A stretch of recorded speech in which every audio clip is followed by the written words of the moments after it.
सब्र रखो थोड़ा सा, थोड़ा सा सब्र। पशुपति व्रत करा, थोड़ा सब्र रखो। शिव जी पे 1 लोटा जल चढ़ाते हो रोज, थोड़ा सब्र रखो।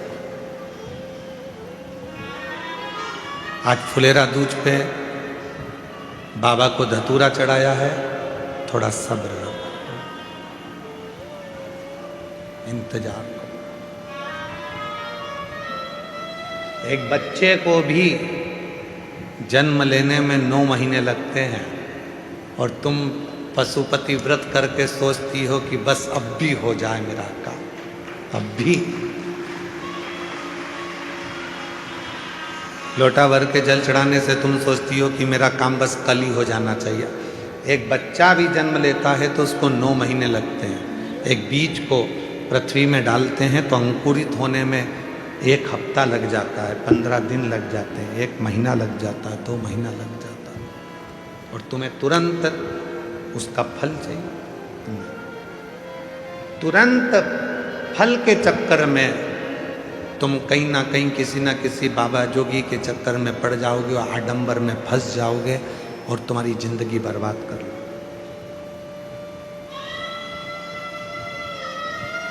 आज की दुनिया के पास में सब्र नहीं है, इसलिए 10 बाबाओं को ढूंढते फिरते हैं। बाबा जी तुम हमारा काम कर देना, बाबा जी तुम हमारा काम कर देना। मैं 2 दिन में काम हो जाएगा, मैं 1 दिन में काम हो जाएगा, मैं 15 दिन में काम हो जाएगा। अगर ऐसा ही काम 2 दिन में 5 दिन में होता रहता तो बाबा खुद का काम कर लेता। सब्र रखना पड़ेगा। मैजिक नहीं है कि चुटकी बजाई और काम हो गया।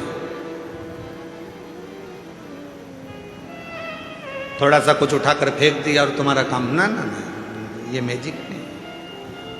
इंतजार करो, थोड़ा प्रतीक्षा करो, थोड़ी सब्र रखो। शिरडी साईं बाबा के दर्शन के लिए जाते हो तो वहां 2 चीजें लिखी रहती है, श्रद्धा, दूसरी सबूरी, सब्र।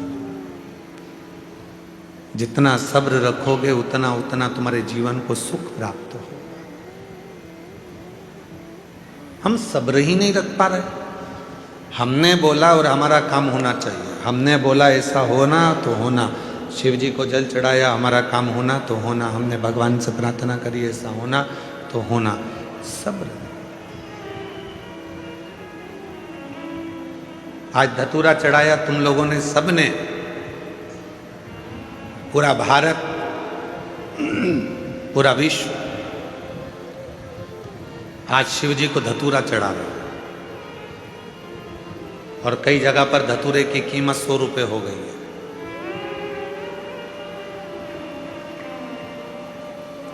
वो तो सोशल मीडिया पे चल रहा है कि भोपाल, इंदौर, नरसिंहपुर, ग्वालियर, आगरा, कानपुर, लखनऊ, धतूरे की कीमत 100 रुपये, 150 रुपये, 60 रुपये, 70 रुपये, 300 रुपये तक धतूरा बिक रहा है। इसको कहते हैं शिव अपने पास जो रखता है उसकी कीमत कब बढ़ा देगा पता ही नहीं चलने देता।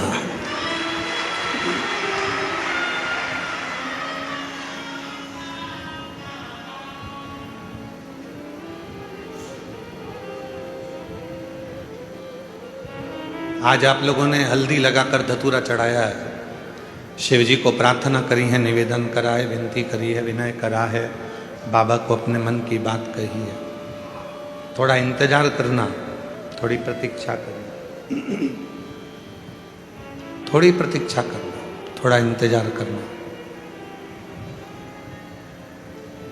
इस धतूरे का फल आपको मिलेगा जरूर। बाबा खाली नहीं करेगा, भर कर भेजेगा।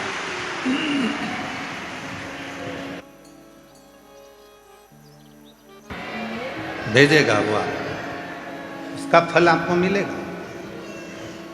1 लोटा जल चढ़ा रहे हो तो उसका भी फल आपको मिलेगा। पशुपति व्रत कर रहे हो तो उसका भी फल आपको मिलेगा।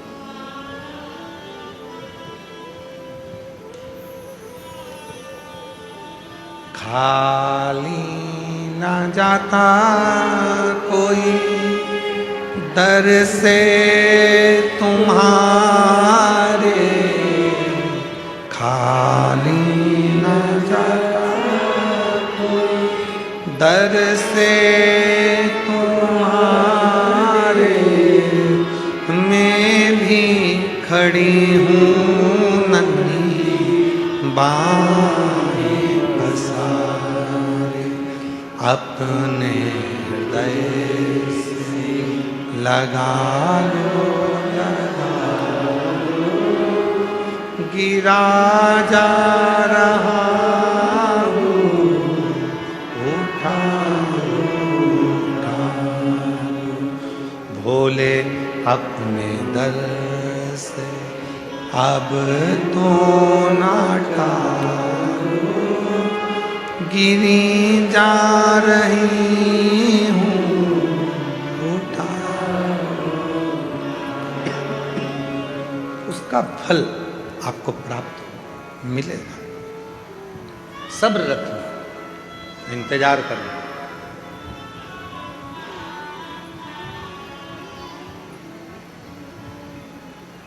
स्वयं माता उमा ने भगवान महेश से पूछा था।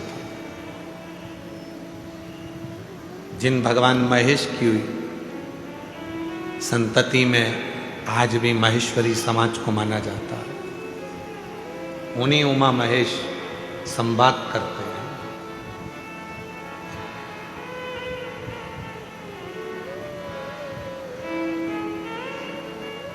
उन्हीं उमा महेश माता उमा ने महेश भगवान से पूछा, शिव जी से पूछा,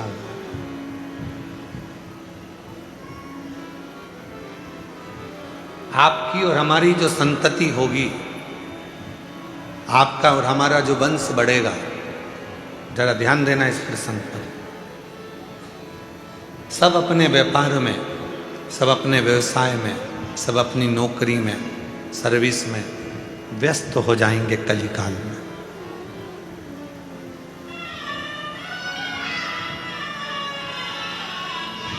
संसार का प्रत्येक मानव अपने अपने कार्य में लगा रहेगा, तब उस व्यक्ति वो अपने परिवार का भरण पोषण करेगा, अपने आप को संभालेगा, समाज को संभालेगा, घर को संभालेगा, कुटुंब को संभालेगा, परिवार को संभालेगा।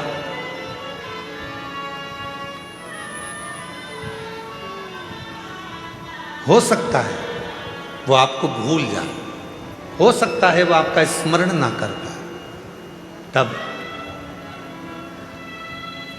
आप उस जीव को मुक्त कैसे करेंगे, उसके कार्य को सफलता कैसे देंगे, उसको फलित कैसे करेंगे। भगवान महेश ने माँ उमा को जो कहा वो आपकी जिंदगी में उतार कर रखना।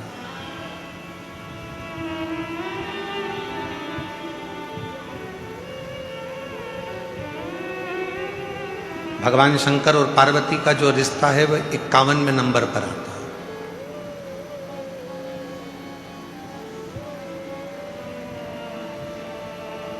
माता सती और शिव जी का जो विवाह है वो 49वें नंबर का है। 50वें नंबर में बीच में सती और पार्वती के बीच में एक भगवान शिव और माता पार्वती का, सती का प्रागट्य एक और हुआ है, जिसमें माता पार्वती जी कोयल बनी हैं और भगवान देवाधिदेव महादेव नीलकंठ बने हैं। ये बीच में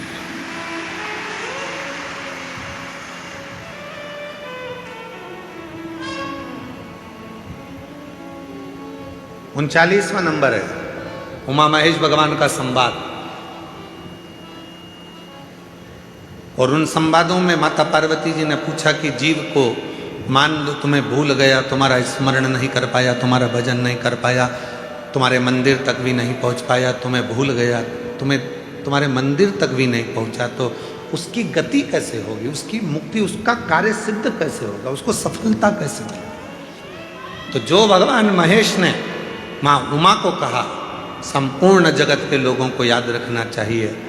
भगवान महेश कहते हैं, उमा संसार का मनुष्य यदि मुझे भूल भी गया कोई बात नहीं, मुझे भजना भी भूल गया, मेरा नाम भी भूल गया, मुझे नहीं भज पाया, मेरी औलाद मेरी संतान यदि मुझे नहीं भज पाई, किसी के गले में अगर रुद्राक्ष पड़ा होगा या किसी के मस्तक पर तिलक लगा होगा, भस्म लगी होगी, त्रिपुंड लगा होगा, चंदन लगा होगा, कुंकू लगा होगा, या उसके गले में यदि रुद्राक्ष पड़ा होगा और ऐसा व्यक्ति भी उसके सामने से निकल कर चला जाएगा और उस रुद्राक्ष पहने हुए व्यक्ति का, बच्चे का, बूढ़े का, महिला का, पुरुष का, किसी का भी दर्शन अगर उस व्यक्ति को भी हो गया तो जितना फल रुद्राक्ष पहनने वाले को मिलेगा उसका दर्शन करने वाले को भी उतना ही फल प्राप्त होगा, उतना ही फल प्राप्त हो जाए। एक रुद्राक्ष में कितना बल होता है जरा ध्यान करिएगा। एक रुद्राक्ष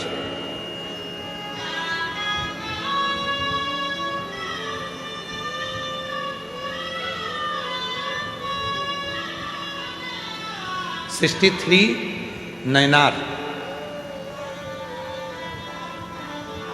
63 शिव भक्त तमिल में हुए हैं। 63 उसमें से एक थे भक्तंगित प्रत, जिनका नाम था भक्तंगित प्रत। 63 भक्तों में से शंकर भगवान के 63 शिव भक्तों में से, शिव भक्तों में से एक भक्त थे भक्तंगित प्रत।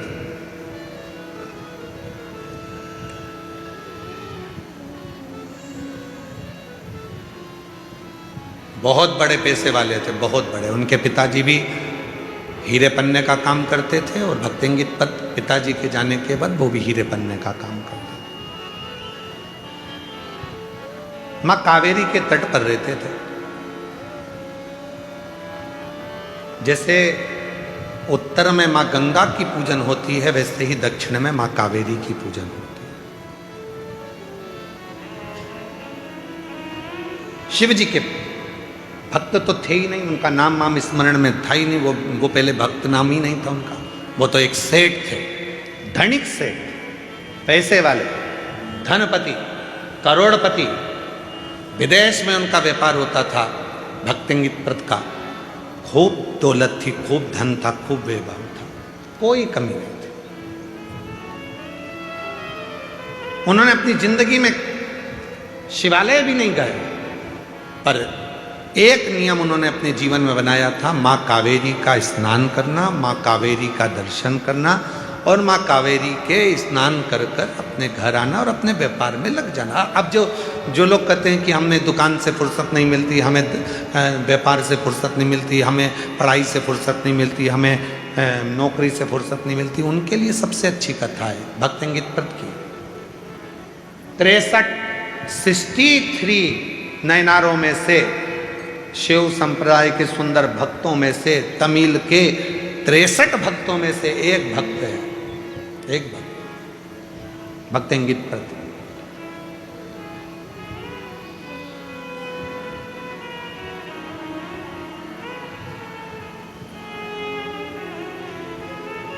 माँ कावेरी का स्नान करते थे, पूजन करते थे और आ जाते थे, अपने काम में लग जाते थे। दिन भर काम काम काम, अपना काम जो है उसमें लगे। धर्म पत्नी के औलाद नहीं थी, संतान नहीं थी। सारी दुनिया के जितने भी वेद थे, डॉक्टर थे, सबको दिखाया गया, वेदों को दिखाया। अब पैसा की कमी तो थी नहीं, फिर भी उनके घर में औलाद का सुख नहीं आया भक्तंगित प्रत के। और जब भक्तंगित प्रत के घर में जब संतान नहीं हुई तो उन्होंने विचार कर लिया कि ये दौलत, ये हीरे, ये जवाहरात, ये धन, ये दौलत किस काम का। अब व्यापार करूँगा पर मेरा व्यापार मैं नहीं संभालूंगा, मेरे नौकर संभालेंगे, सेवक संभालेंगे और अपन तो अपनी बस घर में आराम करेंगे, इसमें वही की वही कर देंगे। धर्मपत्नी का नाम था वसुमती। वसुमती ने एक दिन पूछा अपने स्वामी से कि तुम आजकल दुकान पर नहीं जाते, व्यापार नहीं करते, विदेश यात्रा नहीं कर रहे हो, हीरा जवाहरत बेचने के लिए नहीं जा रहे हो। भक्तेंगित प्रत ने कहा कि मुझे अब जाने की जरूरत नहीं है, अब नहीं जाऊंगा। किसके लिए कमाऊंगा? जब औलाद ही नहीं है तो फिर कमाना क्या?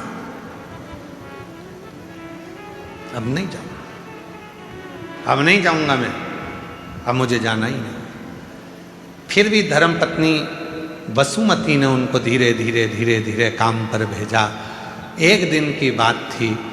भगवान शिव करुणा कैसे करते हैं वो देखिए, कृपा कैसे करते हैं। आज कावेरी का स्नान कर कर जब आ रहे थे, एक कोई शिव भक्त, गले में रुद्राक्ष लाल धागा था और एक रुद्राक्ष लटक रहा था उसमें। उस रुद्राक्ष के आगे आगे झूलने से उस भक्तेंगित प्रद के नेत्र चले गए और उसने उस शिव भक्त के चेहरे का दर्शन कर लिया। कई लोग कहते हैं सीहोर वाले गुरुजी कोई कथा, ऐसी ऐसी कथा लाते हैं कि वो हमको, तो हम फिर कहें 63 नयनार में से भक्तेंगित प्रद का कथा निकालना। 63 शंकर भगवान के भक्त जो तमिल में हुए हैं उसमें से एक भक्त की कथा ये है कि रुद्राक्ष पहनने वाले के मात्र मुख का दर्शन कर लो तो भी शिव के दर्शन का फल प्राप्त हो जाए। कोई कहता है कि रुद्राक्ष क्या महिला नहीं पहन सकती? कौन सी पुराण में लिखा है कि रुद्राक्ष महिला नहीं पहन सकती? कोई कहता है रुद्राक्ष क्या लड़कियां नहीं पहन सकती? शिव महापुराण की कथा कहती है मेरी जगत जननी जगदम्बा तो कुंवारी अवस्था में हिमालय राज ने उनके गले में रुद्राक्ष धारण कर दिया था। माँ पार्वती के गले में रुद्राक्ष बाल्यावस्था से था, कुंवारी अवस्था से था।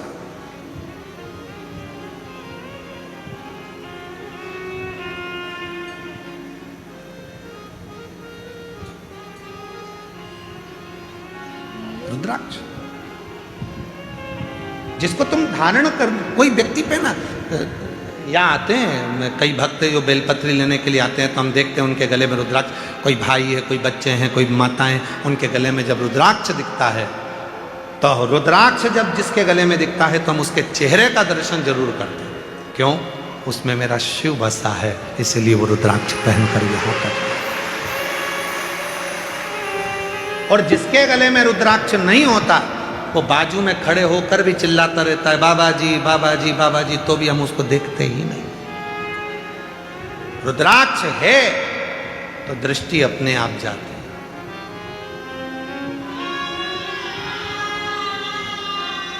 टीसी, ट्रेन का जो टीसी होता है, टिकट काटने वाला होता है, तुम टिकट लेकर बैठोगे तो तुम्हारे पास वो टीसी आएगा ही नहीं। टीसी हमेशा पहचानता है, जिसके पास टिकट नहीं होता उसको टीसी तुरंत देख लेता है। यही है। अच्छा, उसके पास में कोई जड़ी बूटी तो है नहीं, उसके पास कोई जादू भी नहीं है कि वो तुम्हारे बिना टिकट को तुरंत पहचान लेता है। उसको वो निगाह से पहचान जाता है, उसके हाव भाव से पहचान जाता है कि इसके पास में टिकट है और इसके पास में टिकट नहीं है। बस टीसी उसके मन के अनुभव से समझ जाता है। उसी तरह शिव का भक्त आपके गले में अगर रुद्राक्ष होगा तो आपका केवल उस गले का कंठ देखकर, आपका हाव भाव देखकर समझ जाएगा कि इसने रुद्राक्ष धारण कर रखा है, तो दृष्टि चली।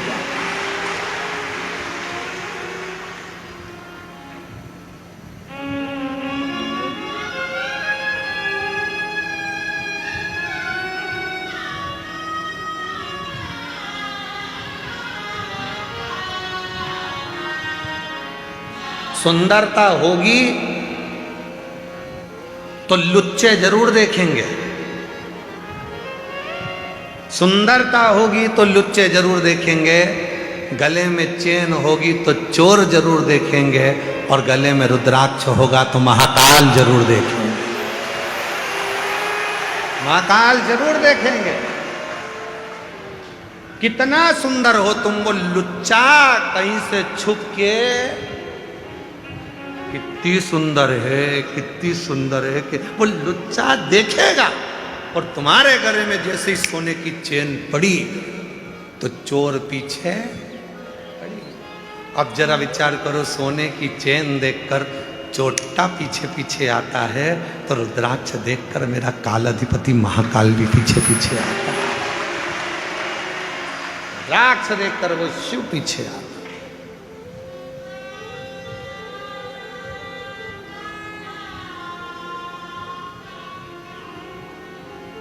नैन लड़े त्रिपुरारी से मैं उनकी,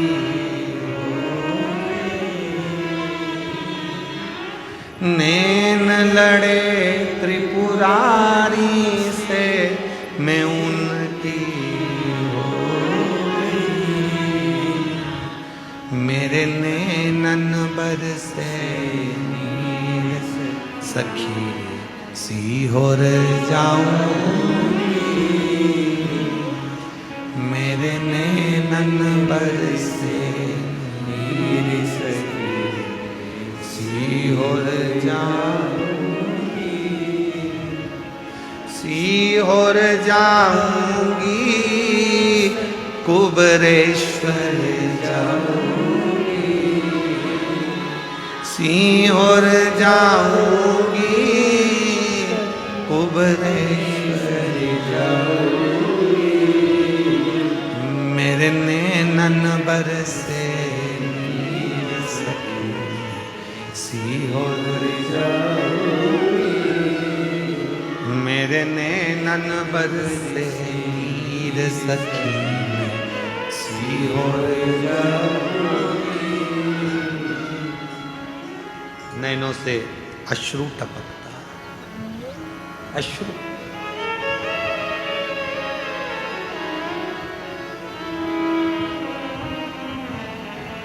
कल दो माताएं बात कर रही थी दरवाजे के बाहर बैठकर, अंदर आवाज आ रही थी, दोनों ना जाने कहां से आई थी, पता नहीं। अरे 2028 में सिंहस्थ भरा रहा उज्जैन को, अपन तो 15 दिन पहले आ जाएंगे। दूसरी बोली 15 दिन पहले क्यों? उज्जैन जाने के लिए सीहोर से तो जाना पड़ता है, उतर जाएंगे। और 15 दिन कुबरेश्वर धाम और 15 दिन उज्जैन की धरा पर रहकर कुंभ का आनंद ले। अब वो तो बात कर रही थी, हम सुन के आश्चर्य में पड़ गए। इनकी प्लानिंग अभी से चालू हो गई, 28 तो देरी है।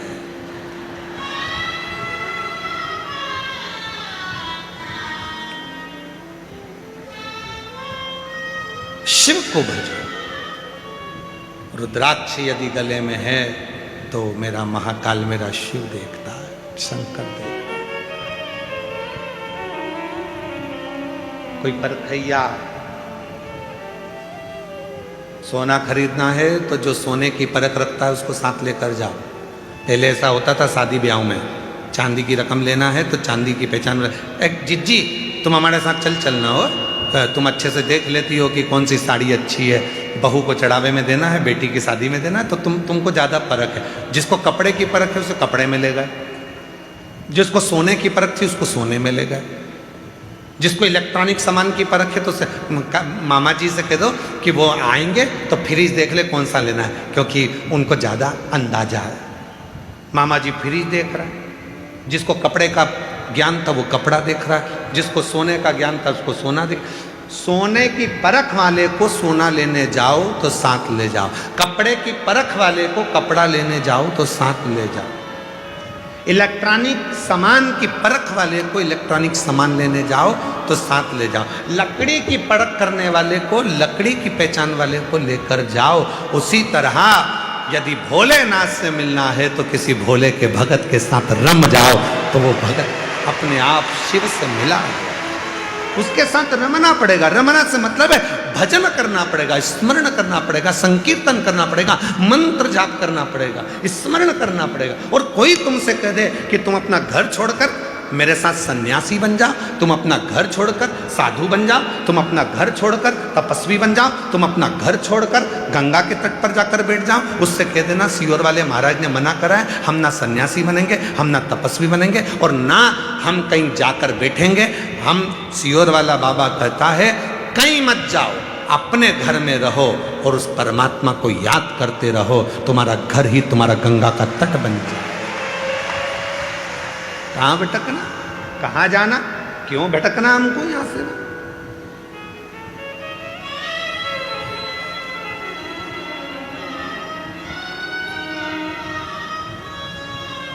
भटकन छोड़ो दो,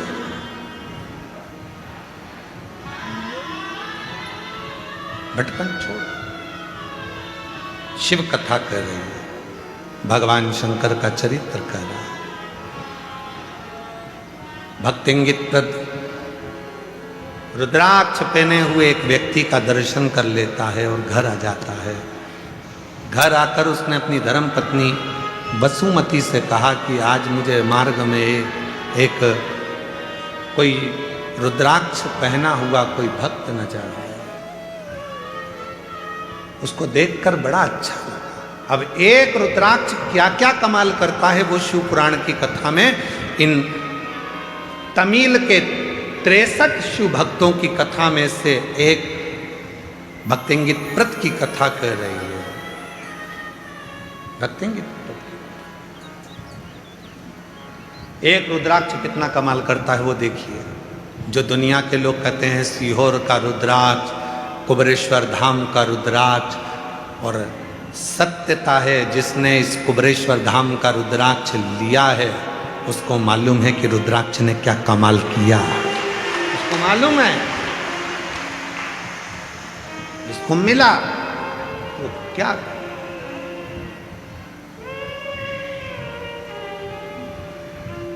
विचार किया। अब वो रुद्राक्ष ने अपना कमाल करना चालू करा।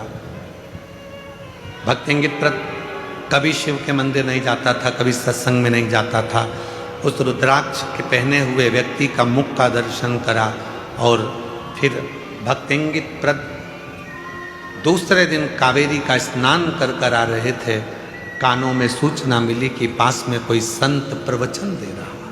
पहुंच और रुद्राक्ष खींच लाया। जहां पहुंचे वहां पर एक त्रिपुंड लगाया हुआ सन्यासी संत गले में रुद्राक्ष की माला पहना हुआ शिव महापुराण की कथा कर रहा था।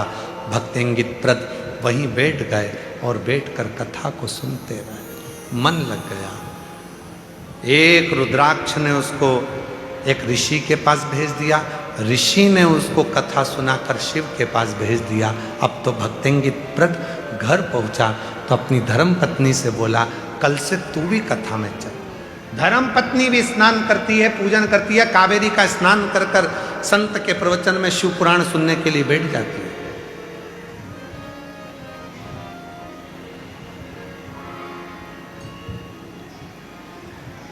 संत ने देखा कि रोज आते हैं, रोज आंखों से आंसू बहते हैं। पूछा बेटा तुम रोते क्यों, क्या बात है, तुम्हें रोना क्यों आ रहा है? धर्म पत्नी कुछ कहती। भक्तिंगित प्रद ने मन में सोचा कि अब मैं ऋषि से क्या कहूं कि मेरे घर में औलाद नहीं, और अब तो मुझे औलाद चाहिए भी नहीं, अब औलाद की कामना नहीं है, अब औलाद नहीं चाहिए, अब तो स्वयं औलाद नहीं शिव चाहिए, शंकर चाहिए, अब औलाद की कामना नहीं है। जब माता अंजना देवी ने गौतम बाबा के कहने पर भगवान शंकर के पार्थिव शिवलिंग का पूजन प्रारंभ किया था, जब माता अंजना देवी ने पार्थिव शिवलिंग का पूजन करना प्रारंभ किया था तो अंजना माता के पार्थिव पूजन से शिव जी प्रसन्न हो गए थे। तो उन्होंने माता पार्वती को भेज दिया था, जाकर पूछो कि अंजना को क्या चाहिए। अंजना माता ने, अब अंजना माता के यहाँ तो संतान थी नहीं, पार्थिव पूजन करी, शिव जी का पूजन करा, तब पूछो इनसे इनको क्या चाहिए। पार्वती जी ने जाकर पूछा माता अंजना जी से कि तुम्हें क्या चाहिए। अंजना जी ने कामना करी थी पुत्र की, अंजना जी ने कामना करी थी कि मेरे घर औलाद हो, अंजना जी ने कामना करी थी कि मेरे घर संतान हो। अब अंजना माता साधना कर,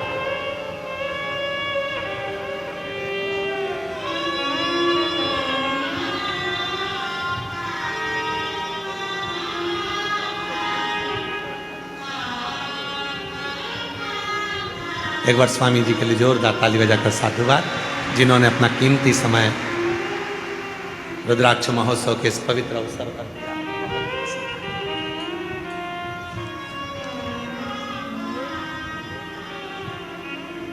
अब अंजना माता संतान नहीं मांग रही है, अब अंजना माता पुत्र नहीं मांग रही है। पार्वती जी ने पूछा क्या चाहिए तुमको, तुमने तप साधना करी, पार्थिव पूजन किया है, क्या चाहिए। अंजना माता कहती है मैं चाहती हूं कि मुझे शिव मिले, मेरे बेटे के रूप, मेरे घर में शंकर भगवान प्रकट हो। पार्वती जी ने शिव जी से कहा तो शिव जी ने कहा बड़ा मुश्किल है, मेरे अंश अंश अंश अंश अंश अंश अंश अंश 1000 गुना अंश को भगवान शिव कहते हैं जब प्रकट करा जाए तब एक अंश मैं अंजना माता के गर्भ से प्रकट कर सकता हूं। शंकर सुमन केसरी नंदन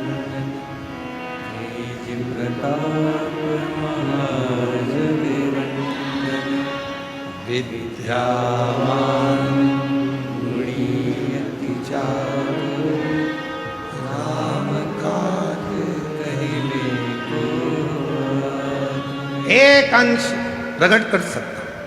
अंजना माता ने तो जिद कर ली थी कि मुझे शिव प्रकट हो मेरे गर्भ से। शिव जी समझाए, बोलो उनको नहीं हो सकता,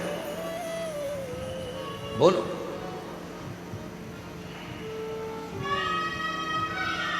और वह अंश भी कितना भारी था विचार करिएगा।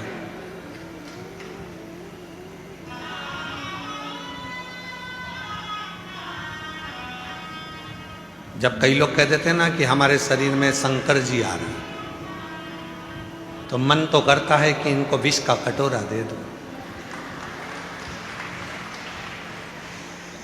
फिर कोई कहता है कि हमारे शरीर में हनुमान जी आ रहे हैं, शरीर में हनुमान जी। अरे रामचरितमानस में लिखा है, बाली और सुग्रीव की कथा। बाली को वर था, जो तेरे सामने युद्ध करने के लिए आएगा उसका आधा बल तेरे शरीर में आ जाएगा। बोलो सही है कि गलत है? आधा बल उसका तेरे शरीर में आएगा। ये बाली को वचन था, वर था।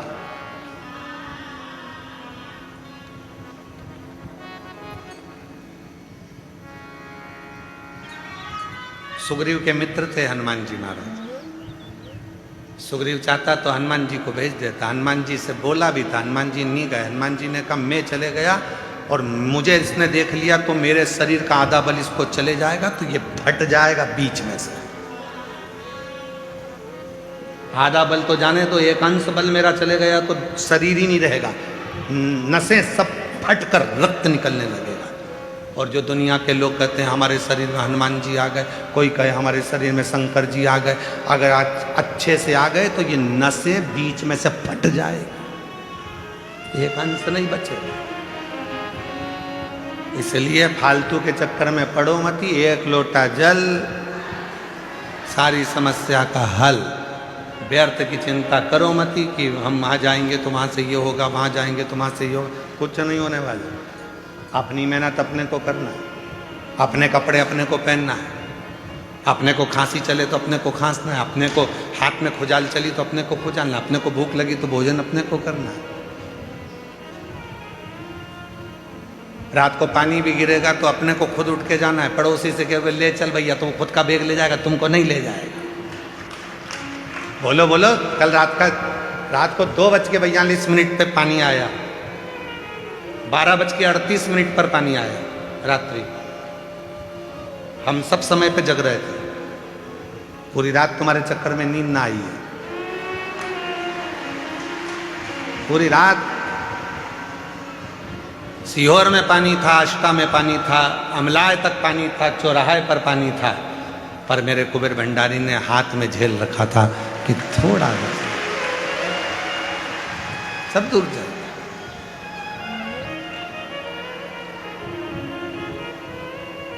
आया थोड़ा बहुत आया तो हम सुन रहे थे, बेग तुम्हारा बेग तुम्हें उठाना, अपना बोझा अपने को ही उठाना, इसलिए सामान उतना लेके आओ कुबेरेश्वर धाम पे जितनी तुम्हारी जरूरत हो। अब लेके ढेर सारा आ गई, ले जाना भी उतने। और ऊपर बच्चा था तो बाजार में घूम के दो जरा, एक फोटो दे दो, एक गुच्छा दे दो, बंदरवाल दे दो, सामान इतना इकट्ठा। और ऊपर से जितने भी भक्त आए तो कोई ने टॉफी बांटी, कोई ने बिस्कुट बांटा, और तुम बैग में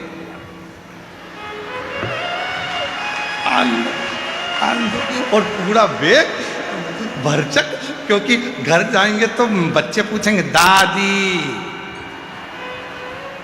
क्या लाई, ले टॉफी, ले बिस्कुट।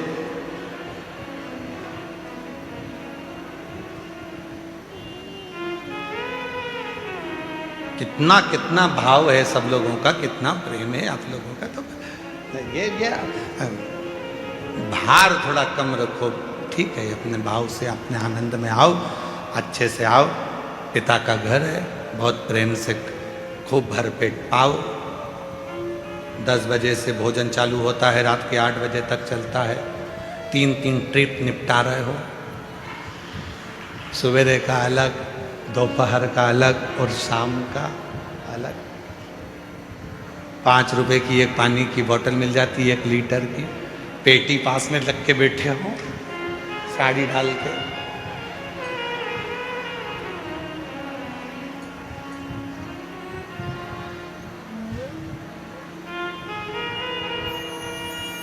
कितना प्रसन्नता, कितनी प्रसन्नता, शिव शिव है। तो ये विचार भक्तेंगित प्रत के मन में आ गया और भक्तेंगित प्रत पत्नी को लेकर गया। वसुमती ने कथा सुनी, मन लग गया कथा में। अब संतान में नहीं मांग रहे हैं भक्तेंगित प्रत, अब औलाद नहीं मांग रहे हैं, अब उन्हें संतान नहीं चाहिए, अब शिव चाहिए। जो तू मिल गया तो सारा जहां मिल गया, जो तू मिल गया तो सारा जहां मिल गया। बस वो मिल जाए तो फिर दुनिया की क्या कमी, क्या कमी। हमने पहले भी कहा, कई लोग कहते हैं सीहोर वाले महाराज के यहाँ से बिठले सेवा समिति द्वारा क्या सीहोर में जाते हैं चंदा लेने के लिए, या रसीद कटती है, या कोई गांव में जाते हैं। गांव में भी किसी के घर जाकर कभी नहीं कहते कि 1 किलो गेहूं देना, कि चावल देना, या किसी के दरवाजे पर जाकर नहीं कहते। क्योंकि मेरा कुबेर भंडारी तुम्हारे भंडार भरता है और तुम खुद उस भंडार को लाकर भरते हो, तो क्यों किसी को। फिर कहेंगे बिठले सेवा समिति कुबेरेश्वर धाम सीहोर वाले महाराज के यहाँ से किसी के गांव में ना रसीद जाती है कटने के लिए, ना किसी के यहाँ मांगने के लिए कोई जाता है, ना किसी के दरवाजे पर कभी कोई पहुँचा। और तुम्हारे यहाँ अगर कोई रसीद लेकर आए, कोई कहे, तो उसका जवाब तुम खुद दो। पार्किंग भी बिठले सेवा समिति की 85 एकड़ की पार्किंग रखी, वो निःशुल्क रखी। भोजन निःशुल्क रखा। पानी का केवल 5 रुपये शुल्क इसलिए रखा कि पानी की बोतल को तुम व्यर्थ ना फेंको, कम से कम 5 रुपये की कीमत समझो, इसलिए 5 रुपये। नलों में आरओ के पानी चल रहे हैं, सब फ्री। शौचालय फ्री, शौचालय में भी कोई आपको 1 रुपया नहीं मांग सकता। शौचालय फ्री, चिकित्सा फ्री, सब फ्री। यहाँ प्रेम से बस बाबा के धाम आए हो, श्री शिवाय नमस्तुभ्यम जपो, भजो, पिता से बात करो, बाबा से अपने मन की बात कहकर अपने घर को जाओ, ये काम और कुछ नहीं। अब हमको चाहिए तो शिव चाहिए। जो तू मिल गया तो पूरा जहां मिल गया, पूरा जहां। अब मैं औलाद मंग भी लूंगी तो क्या करूंगी मंग कर, तुम मेरे पुत्र के रूप में रहो, तुम मेरे बेटे बन जाओ। दोनों प्रवचन सुन रहे थे, संत प्रवचन दे रहे थे। भक्तिंगित प्रत ने संत से जाकर निवेदन करा कि मैं पहले औलाद के लिए, बच्चे के लिए, पुत्र के लिए आंखों से आंसू बहाता था, अब मुझे पुत्र नहीं, अब मुझे ये बताओ कि मेरा शिव प्राप्त कैसे होंगे। संत ने मुस्कुराकर कहा, शिव को पाना बहुत कठिन है, इसलिए एक काम कर, जिसके गले में रुद्राक्ष पड़ा हो, मस्तक पर भस्म लगी हो, तिलक लगा हो, उसकी तू सेवा करना चालू कर दे। भगवान को पाना है तो शिव भक्त को पकड़ ले तो शिव पकड़ाई में आ जाते हैं। शिव भक्त को पकड़ो। आप सभी के कंठ में रुद्राक्ष विराजमान है, सबके गले में लाल धागे में रुद्राक्ष रखा हुआ है, सबके पास रुद्राक्ष है। बच्चे भी पहने हैं, माताएं भी पहनी हैं, बुजुर्ग भी पहने हैं, बड़े भी पहने हैं। आप जब यहाँ आते हो, इतने सारे शिव भक्त आपको टॉफी बांटते हैं, बिस्कुट बांटते हैं, पानी की बोतल बांटते हैं, पोहा बांटते हैं, समोसा बांटते हैं, हलवा बांटते हैं, आइसक्रीम बांटते हैं। कल रात को कोई भोपाल का एक भक्त आया था, गाड़ी भरकर आइसक्रीम लेकर खूब बांट कर गए। कोई हरियाणा से एक भक्त आए हैं, वो कहाँ बैठे हैं, यहाँ कहीं बैठे हुए हैं। वो प्रत्येक शिव या रुद्राक्ष उत्सव में, कावड़ यात्रा में 22 बोरा भर भर कर पोहा गला गला कर पोहा बढ़वाते हैं। और आज भी उनका 7 दिन से लगातार पोहा, ये इनको एलईडी पर आप देखिए, एलईडी पर देखिए। शून्य पे थे, जब बाबा के धाम पर आते थे, आप उनसे उनकी खुद की कहानी सुनना। शून्य पे थे जब कुबेरेश्वर धाम आते। हम बाहर घूम रहे थे 4-5 साल पहले, तो वो बोले कि हम बहुत परेशान हैं, विदेश में भी काम चल रहा है। इसको शिव कहते हैं। किसको खिलाने आयो? जिसके गले में रुद्राक्ष है।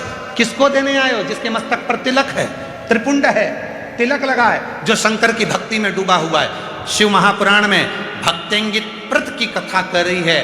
63 शंकर के भक्तों में से भक्तिंगित प्रत की कथा कहती है कि जिसके गले में रुद्राक्ष पड़ा होता है, मस्तक पर तिलक लगा होता है, उस शिव भक्त का यदि मुख भी झूठा कराया जाता है तो लगता है कि शंकर ने प्रसाद पाया है और उसका फल मिलता है, उसका फल मिलता है। क्यों हम शिव पुराण में कहते हैं? जजमान तो व्यवस्था करता ही है, प्रत्येक शिव पुराण में भंडारा चलाता है जजमान, व्यवस्था करता है जजमान। फिर भी हम कहते हैं अपने घर से आओ तो कुछ खाने पीने का लाओ, मठरी बना लाए, खुरमे बना लाए, चने ले आए, कुछ भी लेकर आओ। बाजार से चाहे पानी का पाउच ले लो, पानी की बोतल ले लो, चाहे बिस्कुट ले लो, चाहे टॉफी ले लो। इन शिव भक्तों को खिलाओगे तो इनका खिलाया गया खाली नहीं जाएगा, एक न एक दिन तेरा भंडार भर कर जाएगा। मुख झूठा कराओ इनका।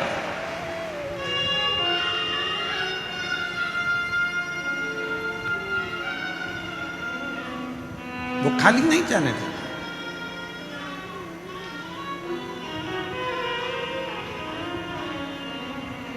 उसकी भक्ति इतनी प्रबल है, इतना विश्वास उसका दृढ़ है, भरोसा इतना।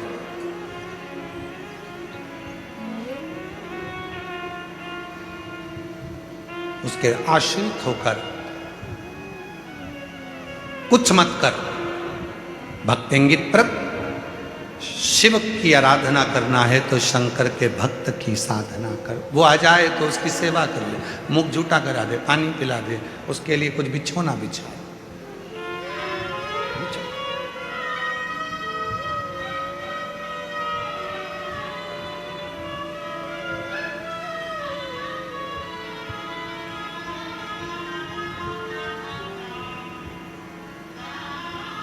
ठीक है, उसी में लग गया, आराधना में, साधना में, भक्तों की सेवा में। पैसे वाला था, जितने भी पैसे वाले लोग थे उसके साथ वाले, उन्होंने कहा पागल हो गया, व्यापार बंद करके ये बाबा ढोंगी चक्कर में पड़ा हुआ है, अपनी जिंदगी नाश कर, अपना जीवन बेकार कर। लोग उससे नफरत करने लगे, अब शब्द करने लगे। शिव पीछे की आवाज को जय जय श्री राधे। ये हम सभी का परम सौभाग्य है, हमारे बीच में ब्रज की पावन भूमि से पधारे परम सत्य पूज्य देवकी नंदन ठाकुर जी महाराज हमारे बीच में पधारे। एक बार जोरदार ताली बजाकर स्वागत करें।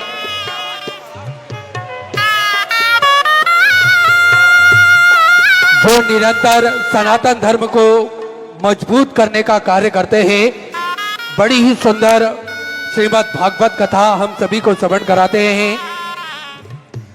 संतों का आगमन निश्चित ही हमारे जीवन में खुशियों की लहर लेकर आता है और हम सभी को उनका आशीर्वाद प्राप्त होता रहे।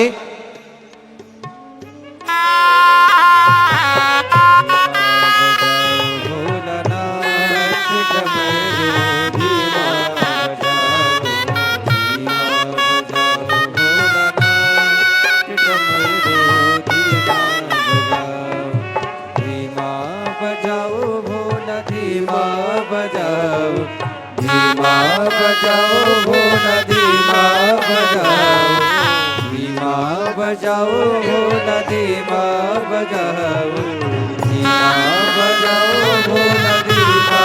बजाओ। हमारे बीच में मध्य प्रदेश शासन के मंत्री महोदय श्री करण सिंह वर्मा जी यहाँ पधारे हैं, जिनका विधानसभा क्षेत्र भी यहाँ लगता है। एक बार जोरदार ताली बजाकर स्वागत करें।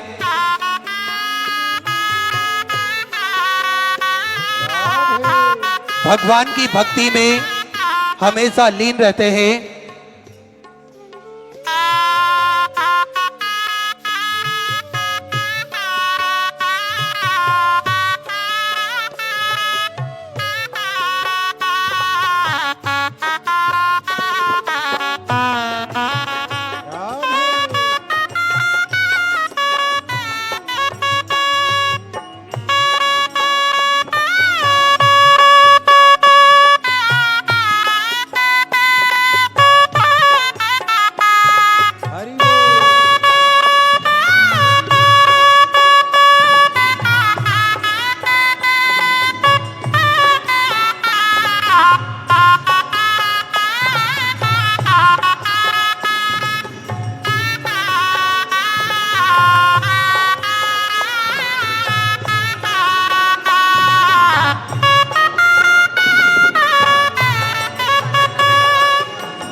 निवेदन,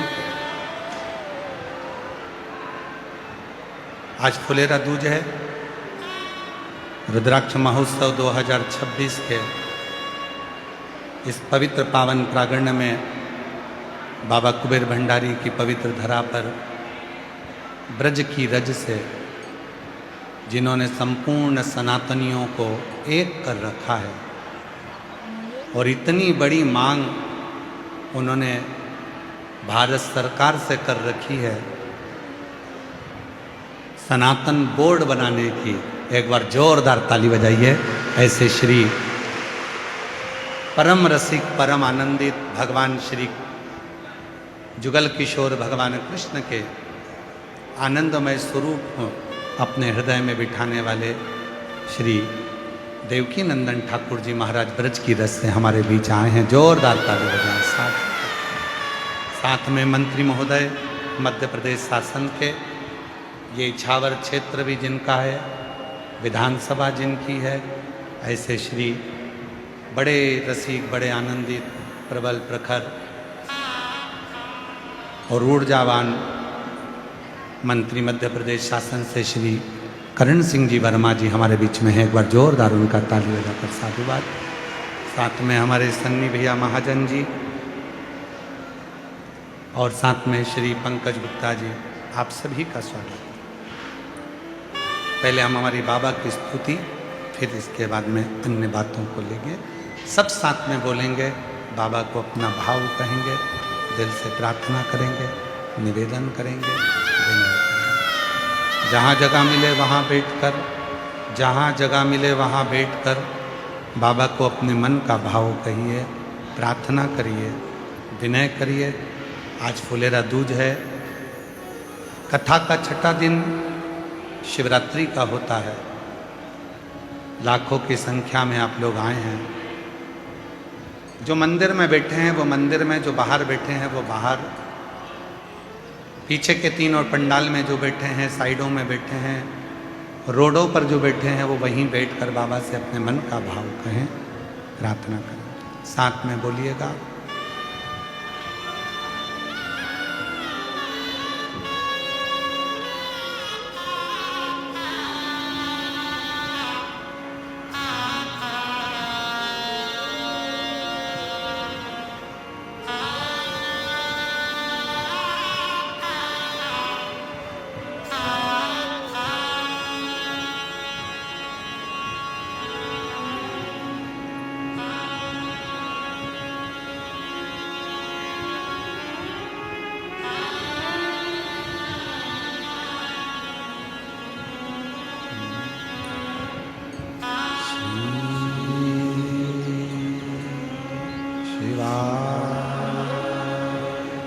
नमस्तु श्री शिवाय नमस्तु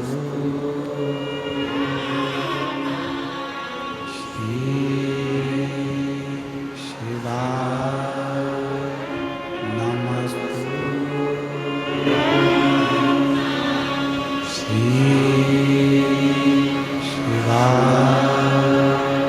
नमस्तु श्री शिवाय नमस्तु भोला सब दुख काटो ओ भोला सब दुख काटो शिव शंकर जपो तेरी माला भोले बाबा जपो तेरी भोला सब दुख काटो ओ भोला सब दुख काटो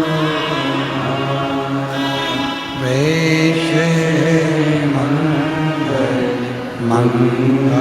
मंगलकारी वेश मंगलकारी शमशान वासी हमारा शमशान वासी हमारा ओ भोला सब दुख काटो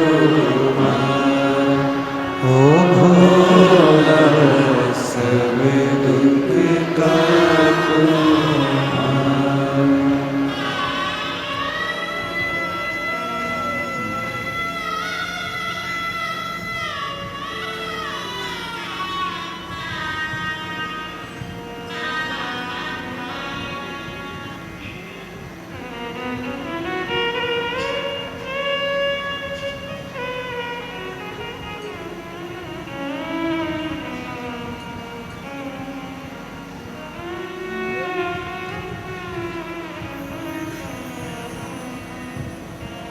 बाबा देवाधिदेव महादेव भगवान शिव ओगड़दानी त्रिकालदर्शी कैलाशी अविनाशी भगवान शिव की ये पवित्र पावन कथा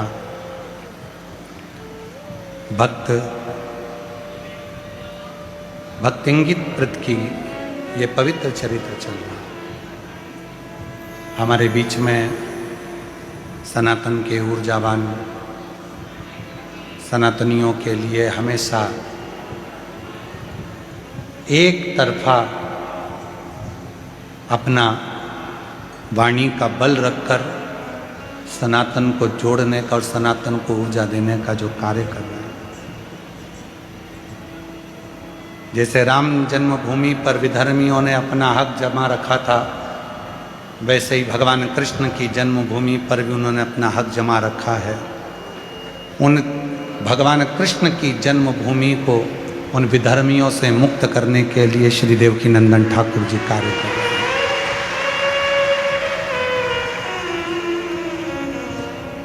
उन विधर्मियों को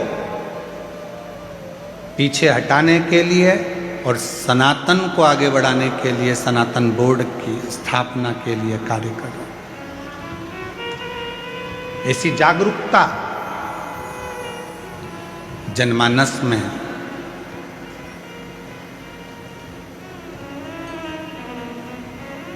बड़े बड़े क्रिकेट के बहुत बड़े बड़े स्वरूप क्रिकेट खेलते हैं, पर जो नए बच्चे हैं, सनातनी बच्चे हैं, जो सनातन बेटे बेटियां हैं, उनको उस क्रिकेट में पहुंचने का मौका नहीं मिलता।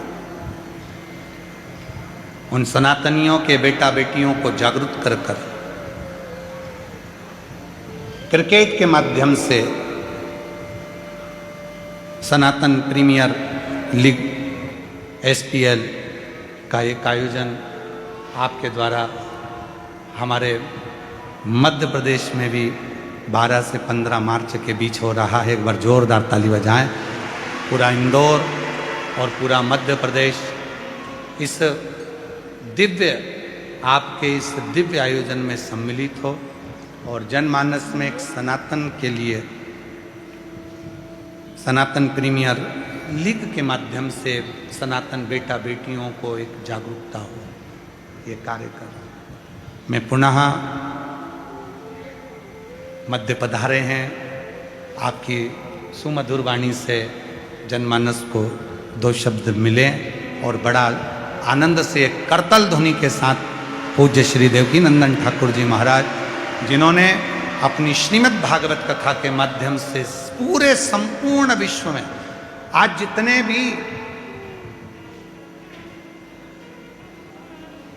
हाथों में नव युवक बेटा बेटियां जो हाथ में माला रखते हैं, भगवान कृष्ण का जप करते हैं, वो आप ही की प्रेरणा दी हुई है, जो सनातन के एक एक बेटे बेटियों के गले में आपको कंठ में माला मिलती है।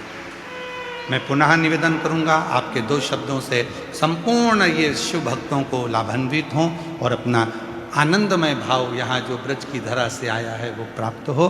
पुनः पुनः एक बार करतल ध्वनि के साथ जोरदार ताली बजाएं श्री देवकीनंदन ठाकुर जी महाराज ब्रज से।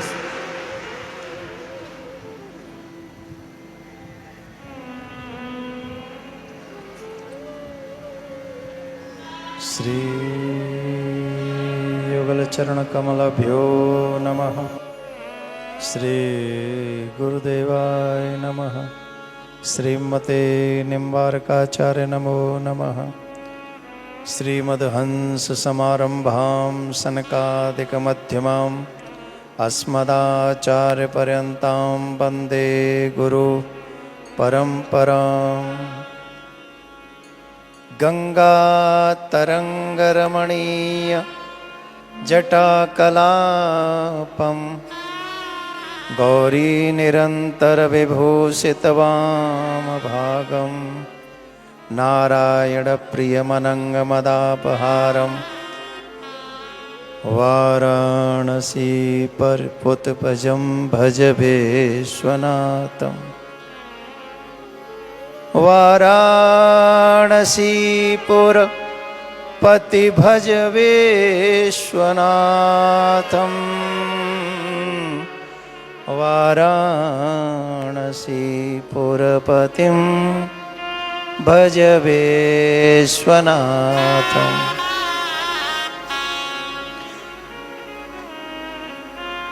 आज कुबेरेश्वर धाम में आकर ऐसा लग ही नहीं रहा कि हम भोपाल और इंदौर के मध्य में हैं। ऐसा लग रहा है जैसे महाकाल की नगरी उज्जैन में विराजमान है। पूज्य महाराज श्री ने पूरा शिवमय वातावरण बना रखा है यहाँ पर। ऐसा लगता है, साक्षात लगता क्यों है, इट्स ट्रू, महादेव यहाँ साक्षात विराजमान है।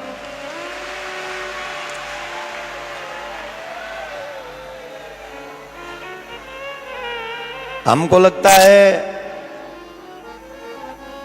महाराज जी की साधना, तपस्या, आराधना, जप, तप, व्रत, इन सब का फल है जो इस भूमि पर शिव भक्ति साक्षात प्रकट होकर यहाँ दिव्य स्वरूप में दर्शन दे रही है। महाराज श्री के लिए ज़्यादा कुछ कहने के लिए मेरे पास है नहीं, क्योंकि व्यक्ति की प्रशंसा उसका कर्म, उसका स्वभाव और समाज के प्रति उसकी उदारता है, और तीनों ही चीज महाराज में कूट कूट के भरी हुई है। जब ये हाथ जोड़ के स्माइल करते हैं तो लगता ही नहीं है कि प्रदीप मिश्रा जी हैं, लगता है साक्षात भोले बाबा विराजमान।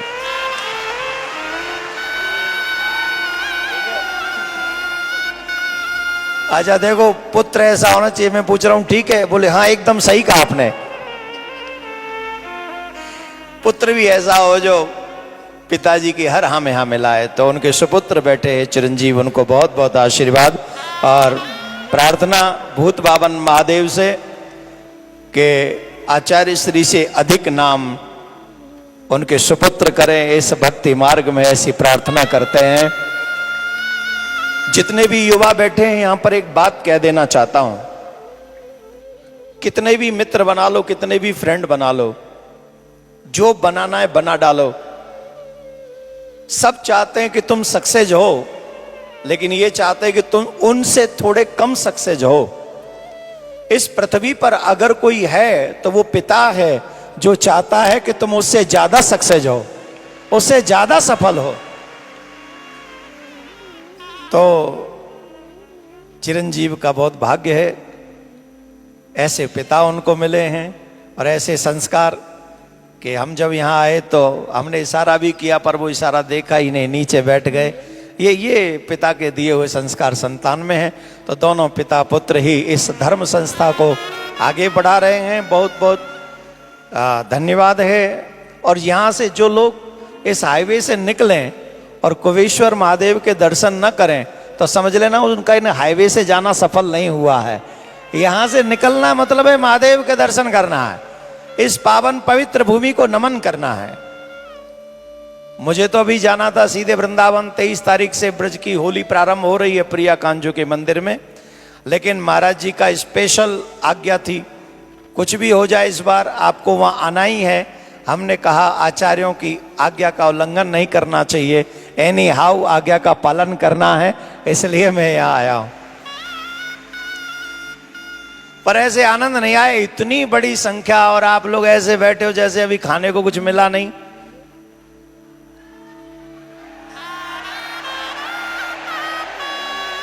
जोर से बोलना पड़ेगा और जोर से बोलना पड़ेगा।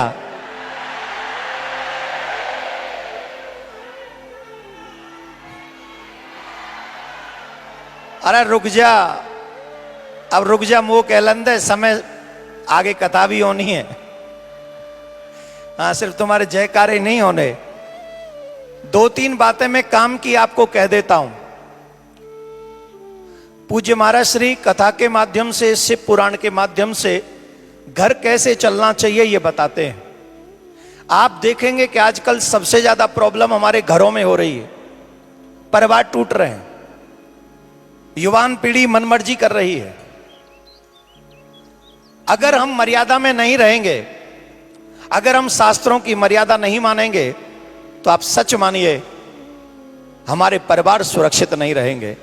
अग्नि मर्यादा में है इसलिए हम सुरक्षित हैं, समुद्र मर्यादा में है इसलिए हम सुरक्षित हैं, आकाश मर्यादा में है इसलिए हम सुरक्षित हैं, वायु मर्यादा में है इसलिए हम सुरक्षित हैं, पृथ्वी मर्यादा में है इसलिए हम सुरक्षित हैं। अगर मानव मर्यादा में रहेगा तो परिवार सुरक्षित रहेगा, अगर मानव मर्यादा तोड़ेगा तो परिवार असुरक्षित हो जाएगा। आज हमारे बच्चों को रामायण गीता का बिल्कुल भी ज्ञान नहीं है। महाराज श्री ने बात की अभी कृष्ण भूमि की। कृष्ण भूमि का मतलब क्या है?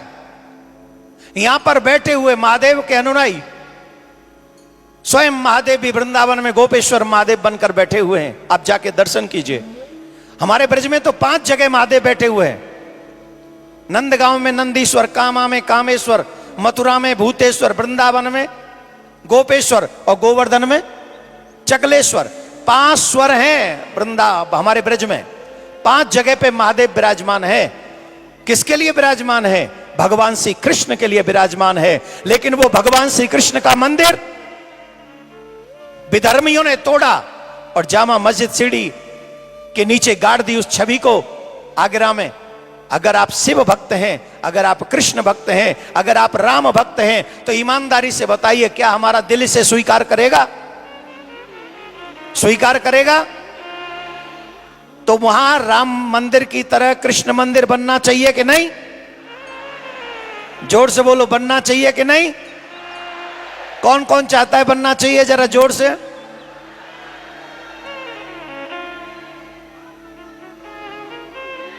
हमने आपसे एक और बात कही, सनातन बोर्ड। सनातन बोर्ड का मतलब क्या? बहुत से लोगों को पता नहीं है। सनातन बोर्ड इसलिए जरूरी है, जब हिंदुस्तान का बंटवारा हुआ तो पाकिस्तान बना, लेकिन जो मुस्लिम यहां से जा रहे थे उनकी प्रॉपर्टी को मुसलमानों को देने के लिए वक्फ बोर्ड बना दिया, और जो पाकिस्तान से हिंदू आ रहे थे उनके लिए कोई बोर्ड नहीं बना। और आज उस वक्फ बोर्ड को इतनी अधिकार है, इतनी, कल कुबेश्वर धाम में आके वो पंपलेट चिपका देना कि ये वक्फ की जगह है, तो ये हमें सिद्ध करने में बड़ा मुश्किल हो जाएगा कि ये स्थान उनका नहीं, ये स्थान हमारा है। इतने अधिकार हैं वक्फ बोर्ड के। अब इसमें ताली काहे को बजा रहे हो? इसमें क्या है ऐसा? इसमें तो रोने वाली बात है भाई। ये क्या, आप क्या चाहते हो? ये स्थान मेरा, स्थान आपका, स्थान आपका, अगर सब चला जाए। आज रेलवे से थोड़ी बहुत कम वक्फ बोर्ड की जगह रह गई है। इतनी जगह घेर ली हिंदुस्तान में उनने। पाकिस्तान से बड़ी ज्यादा जगह हिंदुस्तान में वक्फ बोर्ड के पास है। अब इसकी चिंता हिंदुओं को करनी चाहिए कि नहीं करनी चाहिए? एक और बात मैं आपके माध्यम से कहता हूं, कोई चर्च सरकार के अंडर नहीं है, कोई मस्जिद सरकार के अंडर नहीं है, लेकिन जितने भी बड़े बड़े मंदिर हैं वो सारे मंदिर सरकार के अंडर हैं। आपका महाकाल भी है, महाकाल भी मंदिर सरकार के अंडर है। बांके बिहारी मंदिर सरकार के अंडर जा रहा है, तिरुपति बालाजी मंदिर सरकार के अंडर है। इन सरकारी जो सरकार के अंडर मंदिर हैं, इनमें 2 लाख करोड़ से ज्यादा रुपया आता है प्रत्येक वर्ष। 2 लाख करोड़। अगर वो पैसा सनातन बोर्ड बनाकर दे दिया जाए तो हम गारंटी से कहते हैं गौ आपको सड़क पे नहीं दिखेगी। इतनी गौशालाएं बना सकता है वो पैसा। जो सनातनी धन के अभाव में धर्म परिवर्तन कर लेता है, अगर सनातन बोर्ड बना दिया जाए तो उनकी गरीब बहन बेटियों का विवाह सनातन बोर्ड कर सकता है और उन्हें मजबूरी में धर्म परिवर्तन नहीं करना पड़ेगा। आजकल सबसे बड़ी प्रॉब्लम क्या है जानते हो? Modern education. क्या है? Modern education. जहां हमारे बच्चे रोटी कमाना, पैसा कमाना तो सीख गए हैं, लेकिन परिवार कैसे चलाया जाता है ये नहीं जानते, जीवन कैसे जीना चाहिए ये नहीं जानते। अगर सनातन बोर्ड बन जाएगा तो मॉडर्न गुरुकुलम बनाएंगे, जहां साइंस विद सनातन होगा। हमारे बच्चे संस्कारी होंगे, अपने परिवारों को भी संभालेंगे, डॉक्टर, इंजीनियर और IAS IPS भी बनेंगे। तो बताइए सनातन बोर्ड बनना चाहिए कि नहीं? इतनी बात सुनने के बाद कौन कौन चाहता है बननी चाहिए? महादेव से मांगने ही मत आया करो। कभी कभी जो कार्य महादेव करते धर्म की रक्षा, वो कार्य करने के लिए भी अपने हाथ उठाकर ऊंची आवाज किया करो।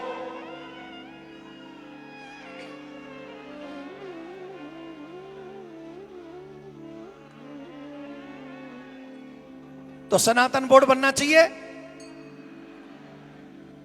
चिरंजीवी ज्यादा हाथ उठा रहे हैं कि बनना चाहिए, और हर युवा जो सनातन को जानना चाहता है वो निश्चित तौर पे चाहेगा।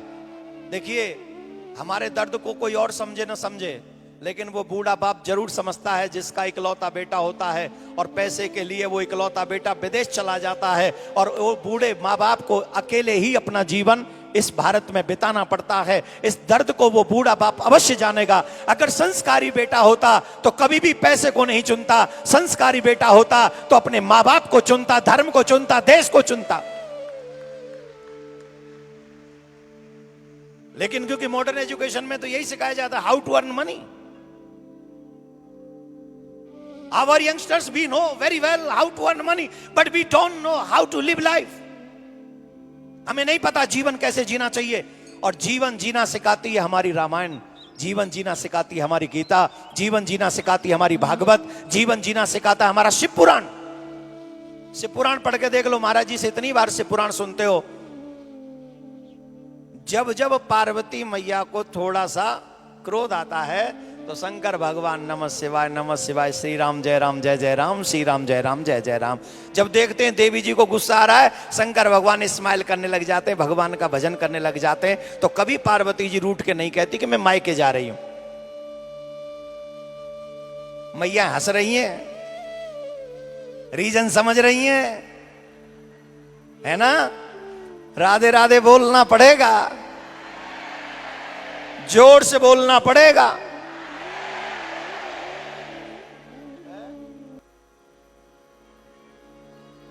अभी मुझे बता रहे कि इंदौर में ऐसा कांड हुआ है जो 1 महीने तक लाशें सड़ती रही थी, जिनके बच्चे विदेश में थे, अमेरिका में थे उनके बच्चे। बताइए, तो ये बात माननी पड़ेगी। मैं I am not against of money, पैसे के अगेंस्ट नहीं हूं, पैसा सबको चाहिए, लेकिन पैसे के साथ पहले मां बाप चाहिए, पहले परिवार चाहिए, पहले घर सुरक्षित चाहिए। इन्हीं सब योजनाओं को, क्योंकि यंगस्टर्स को सिर्फ पैसे से मतलब है, तो इन सब योजनाओं को देखते हुए हमारे मन में विचार आया, जिसकी चर्चा भी महाराज जी ने की, सनातन प्रीमियर लीग। युवा बच्चों को, गांव से आए हुए बच्चों को एक ऐसा मंच दिया जाए जहां वो क्रिकेट भी खेल सकें, जहां वो पैसा भी कमा सकें। प्रत्येक व्यक्ति को जो मैन ऑफ द मैच होगा ना, उसे 21,000 रुपए मिलेंगे, जीतने वाली टीम को 31 लाख मिलेंगे, और जो सेकंड रनअप रह जाएगी उसे 15 लाख मिलेंगे। मैन ऑफ द सीरीज को कार मिलेगी। तो बताइए, इनाम में कमी छोड़ी है? कोई कमी छोड़ी है? आपको पैसा भी मिलेगा, इनाम भी मिलेगा, और एक बात, साथ में महाराज श्री के आशीर्वाद भी आपको मिलेंगे। अनेक संत वहां पधार रहे हैं, शंकराचार्य भगवान पधार रहे हैं, और पूज्य महाराज श्री भी वहां पधार रहे हैं। ये स्माइल कर रहे हैं, इन्होंने अपनी कथा लगा रखी है, पर मैंने इनको कह दिया है, गिव एंड टेक सिस्टम है। मैं यहां आया हूं, आपको इंदौर में आना पड़ेगा। तो महाराज जी वहां आने वाले हैं, तो महाराज जी आएंगे तो कौन कौन आएगा मैच देखने? देखो, चिरंजीव तो वहीं रहेंगे हमारे साथ चारों दिन, 12, 13, 14, 15 मार्च, इनको तो हम वहीं रखने वाले हैं। और महाराज श्री के भी दर्शन होंगे, अनेक संतों के भी दर्शन होंगे, लेकिन मेन पर्पज है उस क्रिकेट मैच के माध्यम से उनको मंच देना और गरीब बहन बेटियों की सहायता करना, उनको पढ़ाई में, उनके रोग के इलाज में, उनके जो एसिड अटैक हैं उनकी सहायता करना। ये मेन पर्पज है उस सनातन प्रीमियर लीग का। तो बताइए, सनातन में सबसे बड़ा काम क्या है? परहित सरिस धर्म नहीं भाई, पर पीड़ा सम नहीं अधमाई। तो परोपकाराय पुण्याय पापाय पर पीड़नम। हमारे सारे पुराण ये कहते हैं परोपकार करो। शंकर भगवान ने ही सबसे बड़ा परोपकार किया, देवताओं को अमृत मिल जाए, इसके लिए भगवान ने विष पान कर लिया। किया कि नहीं? किया कि नहीं? किया कि नहीं? तुमने क्या किया? हमने दूसरों को विष दे दिया, दूसरे का अमृत हमने ले लिया। घर में लड़ाई कब होती है? जब हमें अमृत की चाह हो जाए, और अपने बट का विष भी, विष माने अपमान, क्रोध, ईर्ष्या, जलन, ये हम दूसरों को देने लग जाएं, यही विष है। जिस दिन इस विष का पान आप करने लग जाएंगे और अपने परिवारी जनों को अमृत देने लग जाएंगे, हम विश्वास से कहते हैं उस दिन आप भी शिव हो जाएंगे। उसी दिन शिव आप हो जाएंगे और आपका घर कैलाश पर्वत हो जाएगा। राधे राधे बोलना पड़ेगा। अच्छा, यहां राधे राधे बोलने वाले हैं कि नहीं? नमः पार्वती पते।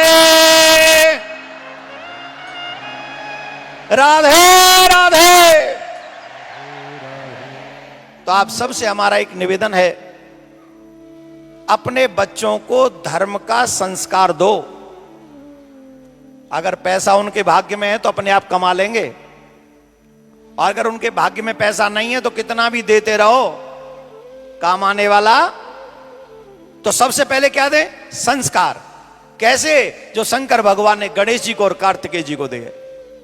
धर्म के लिए लड़ना, चाहे राम हो चाहे कृष्ण हो, किसके लिए आते हैं? ये पेट भरने के लिए नहीं आते, अपना नाम कमाने के लिए नहीं आते, तो किसके लिए आते हैं? धर्म की रक्षा करने के लिए आते हैं। भगवान श्री कृष्ण गीता में कहते हैं, यदा यदा हि धर्मस्य ग्लानिर्भवति भारत अभ्युत्थानम् अधर्मस्य तदात्मानं सृजाम्यहम् परित्राणाय साधूनां विनाशाय च दुष्कृतां धर्म संस्थापनार्थाय संभवामि। भगवान किसके लिए अवतार लेते हैं? धर्म की। किसके लिए? धर्म की। तो जो भगवान धर्म की रक्षा के लिए अवतार लेते हैं, तो हमें भी धर्म की रक्षा करनी चाहिए कि नहीं करनी चाहिए? करनी चाहिए कि नहीं करनी चाहिए? करनी चाहिए कि नहीं करनी चाहिए? तो कम से कम अपने बच्चों को, आने वाली जनरेशन को उतना ज्ञान दे दो धर्म का जितना आपको अभी है। उस ज्ञान को दिए बिना अपने प्राण मत छोड़ना। मंदिर बनाना बहुत आसान है, लेकिन आने वाली पीढ़ी भी तुम्हारे उसी मंदिर में घी के दिए जलाती रहे, ऐसा गुण, ऐसा संस्कार अपने बच्चों को देके जाओगे, तभी समझना कि तुमने धर्म की रक्षा की है। यह बहुत ज्यादा जरूरी है, बहुत ज्यादा जरूरी है। धर्मो रक्षति रक्षितः। तुम धर्म की रक्षा करो, धर्म तुम्हारी रक्षा करेगा। सनातन प्रीमियर लीग इंदौर में हो रहा है, और ये सबसे ज्यादा जिम्मेदारी मध्य प्रदेश की है। जितनी बड़ी संख्या में आप लोग वहां पहुंचेंगे, उन बच्चों का उत्साह बढ़ाने के लिए उतना ही उन बच्चों का उत्साह बढ़ेगा। और इस बात को आप लोग ज्यादा से ज्यादा लोगों को कह के, इंदौर के आसपास हैं सब पहुंचे। अपनी वाणी को विराम देने से पहले एक शब्द आपसे कहूंगा, क्योंकि अभी कथा बाकी है। मैं भी आज कथा सुनूंगा थोड़ी देर। हम लोग कथावाचक कहते हैं, सुनते नहीं। अपनी बात कह के हम लोग क्या कहते पता है? महाराज जी जाना है, हमको थोड़ा निकलना पड़ेगा। पर आज मुझे निकलना नहीं है। जब आरती मुझे नहीं पता कितने बजे होगी, पर मैं थोड़ी देर अभी बैठूंगा। इतनी दूर चल के आया हूं, तो इस भक्तिमय वातावरण का आनंद भी लूंगा। और महाराज श्री ने बहुत अच्छा यहां लग नहीं रहा, सच्ची में मन से कह रहा हूं। मैं बहुत अजीब आदमी हूं, जो दिल में होता है वो जुबान पे होता है। I don't use my fake words.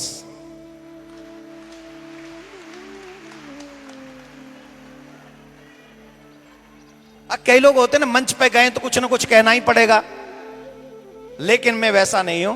मैं सच कह रहा हूं कि मुझे यहां कर ऐसा लग रहा है जैसे भूत भावन भोलेनाथ अपने पूरे परिवार के साथ कोवेश्वर धाम में विराजमान।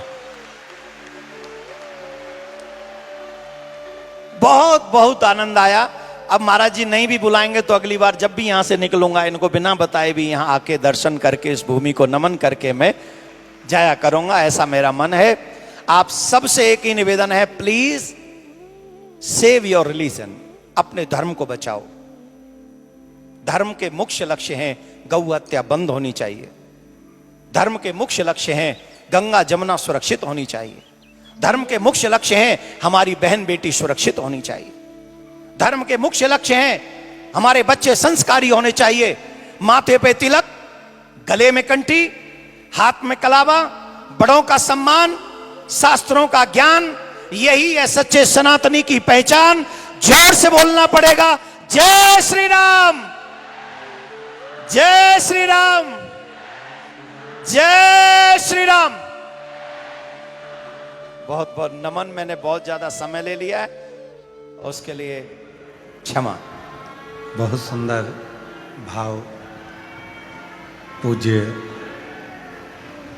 श्री देवकीनंदन ठाकुर जी महाराज जी के ब्रजधरा से स्वयं कृष्ण का ही भाव लेकर आप यहाँ पहुँचे, और अपने मुखाग्रविंद से जो जनमानस को, युवान पीढ़ी को जागरूक कर रहे हैं, उसके लिए बहुत बहुत साधुवाद। बीच में श्री देवन खेड़ी सरकार पधारे हैं, उनको भी नमन करता हूँ।